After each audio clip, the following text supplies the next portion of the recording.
زما د پلار سپینه ګیره مې یاده کړله عید د مولانا فضل رحمان ګیره وغیم زما د پلار سپین یخته مې یاد کړلي عید د مولانا فضل رحمان پاټکی وغیم فقها چې کم دي هغې ټولو باقاعده دا لیکلي دي چې کم سړي په عالم پسې کنځل وکړل په ده باندې ښځه په طلاق باین باندې طلاقه شوه تاسو په دې خبره پوه شوې بیا موږ وایو چې نه کنه زه خو علماو پسې هر عالم پسې نه کومه د فلان کی او فلان کی چې د فلان کی او فلان کی پسې کې نو ښځه در باندې وخته طلاقه شوې ده د خدای نه ویرېږه د خدای نه ویرېږئ دې معامله کې زموږ ژبې ایله په علماو پسې شروع دي او په علماو پسې بدې ردې وایو مسلمانانو یاد ولرئ صاحب د عالمګیرۍ ویه څه وایي وی من ابغض عالما بغیر سبب ظاهر خیف علیه الکفر چا چې یو عالم دین سره دشمنی شروع کړه بغض ورسره شروع کو حسد ورسره شروع کو او د هغې ظاهري څه وجه نشته او ته لګیا ورسره دشمني کې نو صاحب د عالمګیرۍ وی د دې خبرې خطره ده چې دا سړی به خدای کافر کی بس دی به کافر شي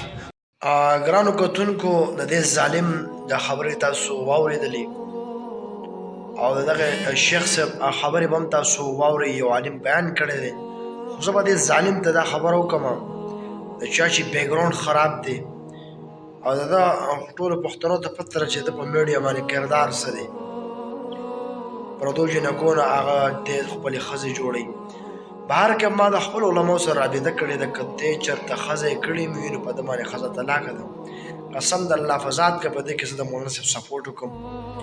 ګوره دا ګیره ده د رسول الله مبارک ګیره ده سنت دي 1,40,000 کم و بیش انبیاء سنت دي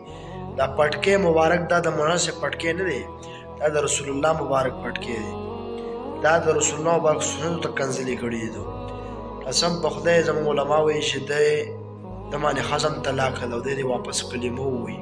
پوه شوې نو دا ویډیو مې ډېره ضروري ګڼله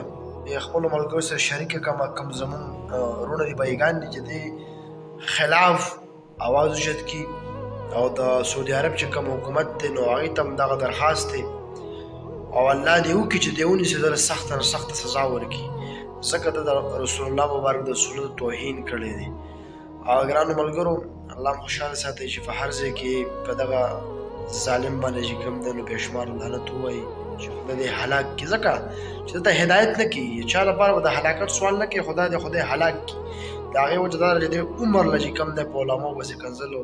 ردې بدې کوي بیا هغه چې کوم دی توبې وباسي او اوسئ په دې ویډیو کې چې کوم دی د رسول الله مبارک د سنتو هم توهین کړی دی